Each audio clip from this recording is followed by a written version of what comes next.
Hapon na sa atong mga suking tigbagbinaw din sa Sugbo ug sa syudad sa Sugbo, no.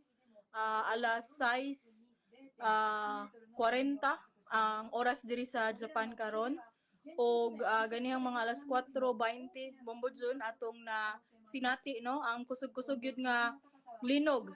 Ang epicenter ani naangat to dapit sa Ishikawa Prefecture, northern part of Japan, no. Nagatubang ni siyang maong lugar sa Japan Sea, northern part sa Japan. Og pagka taod-taod right after anang maong linog, bombodyon na sinati po dayon nila ang nagkadaiya nga tsunami warning sa maong lugar, no.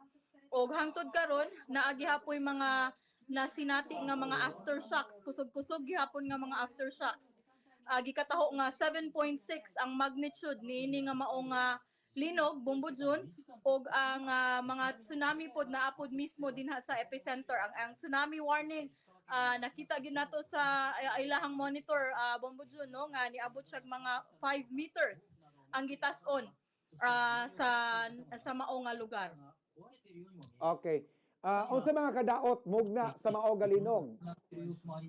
Yes, sa pagkakaroon mo munjul atong nabantayan no nga naay uban ng mga dalan nga nangabuak, mga building nga nangatumba sa mao nga lugar sa Ishikawa Prefecture. Og ato pong nakita ang nagkadiyang mga tao nga ilahag yung mass evacuation sa maong lugar. Wala na sila gipabalik karon sa ilahang nagkadiyang nga mga balay, labi na ang kadtong mga daplin sa dagat. Ang tibuok area gyud nga naadaplin sa dagat nakabalhin sila, apan aduna gihapoy evacuation nga nahitabo karon bombodyon padayon gihapon ang ilahang evacuation sa maong mga lugar. Aduna poy sunog nga nahitabo mismo sa Toyama Prefecture, Toyama City. Nunot siguro ni sa abandon na nga lugar na ay mga gas leak nga nahitabo didto pod bombodyon. So padayon gihapon karon ang evacuation sa lugar nga sentro gyud sa linog. Bombodyon? Maayo gani kay layo ra inyong balay sa sentro sa linog. Layo-layo rami bombodyon, pero amo giyong na feel, no, ang pagtayog kaganiha nga mura mi giduyan kay ang amo ang gipuy-an karon bombodyon nami sa 7th floor.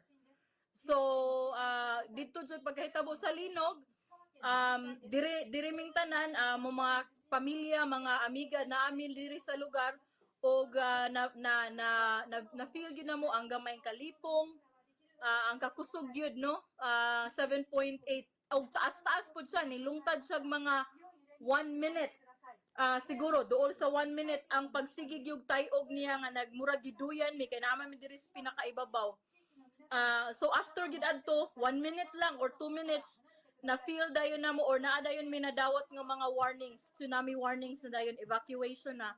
Ug mo na to nagmonitor na mi bumudjud. Kaloy sa Dios, okay man din hindapit sa Osaka kay murag opposite side man mi bumudjud, na ami nagatubang sa Pacific Ocean ug naapod mi sa southern part. Kining naapektuhan naa sa northern part sa ibabaw nga bahin sa Japan, ug naa siya nagatubang sa daplin siya sa dagat ug nagatubang pud siya sa Japan Sea. Walay reported nga